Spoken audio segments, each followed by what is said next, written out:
What up? Welcome back to the channel. I'm J, and we are locked in. This is the recap for episode 4, Power Book IV Force, and Tommy Egan has the puzzle pieces. He just has to put them together, and right now he needs to be the glue because some of these pieces are falling off the board and going to do their own thing. He's making sure D-Mac is all right, but he allowed D-Mac to get back in CBI, and he's letting Shay know the money is flowing. The only problem is the Flynn family is trying to knock everything that he worked for down. Now, before we jump into this, we break down the episode. If you like power content, breakdowns, theories, and predictions, hit that subscribe button, turn on your notification bell, hit that subscribe button. Let's get to 60,000 subscribers. But this is the recap for episode 4 because CBI, we don't know if they're going to be in the coalition too much longer because a lot of people are trying to break off.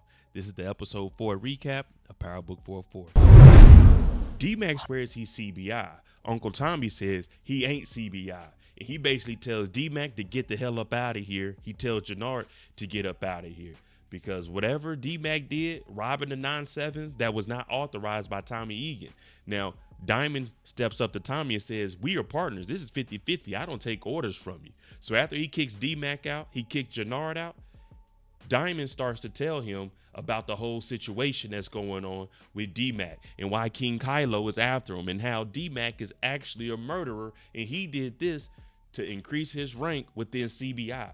Now, Tommy doesn't want D-Mac involved in this, but this is where we're at. And Tommy's like, look, me and you, we gonna worry about this D-Mac situation so you can get on my good side, Diamond. D-Mac just got kicked out of CBI business in the coalition. So he goes home and he calls up Genesis. He's like, what's up, girl? You know, I'm back in here. It's CBI business. You see my necklace? She said, I ain't impressed by that. Now there's a knock at the door. She says, get your GED, get your diploma. That's better than that jewelry. Well, when he opens up the door, it's none other than Tommy Egan. And he's like, what's this CBI business? He's like, man, I laid him down, Tommy. I laid down King Kylo too. Tommy's like, man, you in over your head. There's money on your head. But D-Mac ain't scared. D-Mac put one of his guns up under the mattress on the sofa, and he gives Tommy the gun that he used to catch a body, which was up under the sink. And Tommy tells him to lay low. There's an epidemic going around Chicago, and it's called that fentanyl, that brick of that gnaw. And well, there's bodies dropping left and right. And Stacey Marks is supposed to be cleaning up the cities, especially running for mayor. This is very, very big on her plate. Now, Bill saying he's in here, and guess who shows up? Bobby DeFranco. And Bobby DeFranco is like, listen, there's a lot of BS going on. I need everyone to be a part of this. This fentanyl it's hard to stop. We don't know what to do. So Stacey Marks has to figure out, okay, what is in my next stack? Is this the Marquez cartel? Who is bringing all of this in? How is this even happening with Ortega in solitary confinement? Well, we know Ortega has access to many phones. So they're talking about doing a shakedown of the prison also. Tommy goes to talk to Vic. Now, Vic hands him some money. And he's like, Tommy, I did everything you asked me to do. Tommy pulled a gun on him. Now, this is the gun that he got from D-Mac, and he hands it over to Vic. He gives Vic the gun. Of course, there's no bullets in it. But he's like, what do you have on Stacey Marks? And we know that Vic has been messing with Ray. So he says, listen, she's running for mayor. She needs some money. Her back is against the wall, and we know you got a lot of it. So Tommy is saying, okay, bet. We'll go that route. Tommy is going to write a check to give to her campaign funds. Now, this is all illegal, but this will put Stacey Marks in Tommy's pockets. If she accepts this dirty money, then, well, she's going to have to do everything Tommy says, and she's already on that one-way path. So that's the plan moving forward. And Vic, he's scared as hell, but he ain't got no other option. Everything that's going on, Stacey Marks, she really wants answers. Now, Claudia is talking about, I can get you Tommy Egan. Well, Stacey Marks says the only way you'll be able to get me Tommy Egan is if you testify against Ortega. Now she's saying, I can't get you any information on Tommy unless you let me out of here. Well, there are some guarantees that need to be put in place because remember, the state always has the upper hand. So Stacey Marks says, Claudia, we can work on getting you out of jail to take out Tommy if and only if you agree to testify against Ortega. Because remember, Ortega's case is falling apart. So Claudia, what does she do? She agrees, because if not, Stacey will let it get back to Ortega know that Claudia is working with the feds.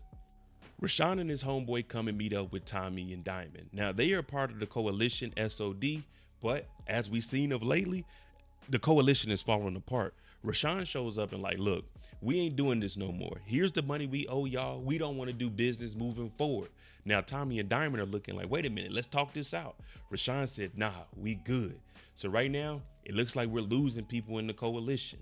Now his boy sets the money down, but as he walks off, Tommy looks through the bag, and inside the bag, it says, meet at your spot, 8 p.m. So it looks like Rashawn's about to get backdoored by his homeboy because he wants to still be a part of the coalition and be the big dog. Vic, aka Jason, has been getting closer and closer to Ray.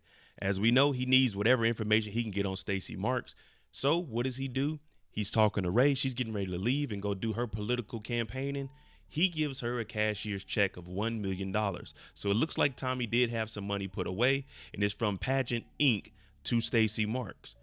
Now, she's looking at him like, Jason, thank you for this. He said, I told you I had some big investors, and he done his research on Stacey Marks, because what else does Vic have to do all the day besides wait for Tommy and Stacey's phone calls? So now this $1 million play is in motion. Shanti is trying to elevate herself. So where does she go? She goes down to go see the bikers. Now they out here, they doing their thing. And y'all remember Manny Fresh?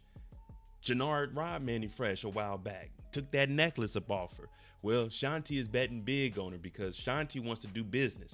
So of course she wins the bet, and she's letting Manny Fresh know, look, we can do business together and I can supply you that work. The only problem is Manny Fresh is like, nah, you mess with Jannard, and Jannard robbed me. So your name ain't good in these streets no more. And that has Shanti pissed.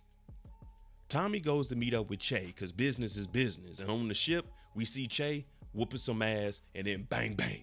Well, once they get off, this is a clip that we seen this week. Che is telling Tommy, I told you to lay low. I told you no more bodies in these streets.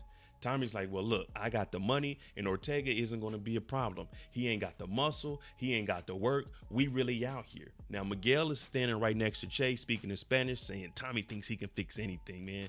These dudes are reckless out here, Che. Money doesn't solve everything. But Tommy's like, look, we got things going and the coalition is about to run Chicago for you. And Che tells him, well, I need some insurances. And if I say no more bodies, that means no more bodies. Back at the gym, Shanti's sitting there and she's smoking one. She's pissed. Jannard comes in talking about, yeah, baby, we good. We out here. We really like that. She's like, hell no, Jannard.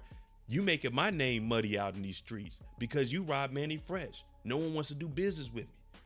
Plus, they after you. So Jannard, he's stuck because Shanti already told him, if we gonna do this, then we need to do it right. And they ain't doing it right at all. So Jannard, he's like, I'm gonna fix it. I'm gonna fix it. He got to get up. He got to go out and do what he got to do. Because right now, Shanti giving him the cold shoulder. And ain't nothing worse than your baby giving you that cold shoulder. And you can't get no loving. Tommy goes to the club and meets with Elise. Now, Elise, she loves her some Cloudy. And Cloudy is like, I need you to get Tommy on record talking about a murder. Now, I'm thinking that's not a good plan. But when they get there, Tommy collects the money. And he's telling Elise, look, you're a rich girl. You don't know what's going on. But he can tell that she's fidgety. So he gets close and he reaches in her pocket and he realizes that she has a cell phone recording the conversation. Now, what does Tommy do? He takes that phone. He doesn't even stop the recording and then he throws it in the water. But this is 2025. These phones are waterproof. They are still recorded. Even if it's in water, these phones are water resistant. So that recording is technically still on there. But he tells Elise, we're both drug dealers now. So you can't try to turn me in because you just as dirty as me. Stacey Marks is really putting in that work behind the desk. And in comes Bill Sung. He's like, listen, the judge is dismissing this case. They're potentially throwing it out. Ortega's going to get out of here. So Stacey is upset. How the hell could you let this happen? He's like, man, I did everything I could. She said, if you did everything you could, Ortega wouldn't be walking away from this case. So if we can get this locked down, because I have Claudia Flynn that's going to testify against Ortega, I'm running for mayor. So Stacey Marks said, the hell with the small time mayor stuff. She's running for governor. The big dog of the whole state. And if Bill wants to be number one, then he's going to have to figure it out. But Claudia's testifying. Jannard goes to go get the chain back. Well, when he gets there, his junkie friend is like, nah, Jannard, I'm out here now. I'm really living it. And I wear this chain every single day. It's not like this chain is very expensive. A couple $1,000s. But Jannard's like, nah, I need that back. What does Jannard have? A bag of that fentanyl. So he's like, look, you can go get that weak work over there or you can get this work. It's very, very dangerous. So the dude's like, let me try it. Jannard's like, be careful. He said, man, Jannard, my name is Careful. Well, he wasn't careful because as soon as he took that hit, I can feel it. He passes out. R.I.P. Jannard gets the chain and he gets the hell up out of there. We finally see JP after 4 weeks and he's in the kitchen cooking. D-Mac shows up and they haven't spoken in a while. D-Mac got his nice chain on. He's like, is the old lady here? She owed me $20, talking about a Kate Egan. But we know Kate went back to New York to handle some business, which is going on during Ghost when the whole Diana situation went on, if you're trying to keep track of where we are in the timeline. They sit down and they have that conversation. And JP saying, if you're in any kind of trouble, let me know, D-Mac. And Darnell saying, I ain't in no trouble, Pops. You know, all that was lies. I ain't catch no bodies. Man, I'm good. JP's like, well, if you need anything, let me know. D-Mac says, let Kate know she still owes me $20. Jannard has the chain and he meets up with Manny Fresh. Now, Manny Fresh said it was on site. She was going to blow him down. Well, she doesn't do it, but they are talking bad about Jannard. And Jannard can't do nothing but like, yeah, you know, I got that chain back. You know, I was tripping. I was down and out, but you need to work with Shanti. Shanti got that work. Manny Fresh is like, all right, we'll work with her, but just know I might take her up off your hands. Now, Jannard talking about you funny. But Jannard, you need to watch your back because it's a lot of people gunning for you in these streets. But Jannard does squash everything that needed to be squashed. Tommy and Diamond go and play Rashawn a visit. Remember, they told Rashawn, you need to do business with the coalition. So when his homeboy showed up at the spot, they said, we're going to make you the big dog. When they pop up on Rashawn, well, they go straight into torture mode. Diamond put him in a headlock. Tommy cuts off his tongue, talking about you ain't gonna be able to tell nobody nothing. Now remember, Tommy's plan the whole time was to get D-Mac from up under King Kylo, have them stop looking for him. So what they do, they plant a gun on Rashawn and they drop an engine block on him and they record it because they want King Kylo to see that D-Mac didn't do it and the person that did it, he's taken care of. So R.I.P. to Rashawn. He ain't deserve it, but he deserved it. Jannard shows up to talk to King Kylo and convince him D-Mac didn't have nothing to do with it. Rashawn did. Look, here go the footage. There go the gun, the same caliber that was on the news. King Kylo ain't buying it. He said, you told me it was D-Mac. Jannard said, well, the guy that saw it, he was scared. So he said it was D-Mac because he was scared of Rashawn. And Rashawn confessed to it. So King Kylo's like, still a little hesitant about it. He said, I need a confirmation from the SDs that Rashawn was actually robbed, so I can believe that Rashawn was the one that did that get back. So Jannard's like, oh, okay, no problem. He's scared as hell, but this is getting D-Mac out the whole situation.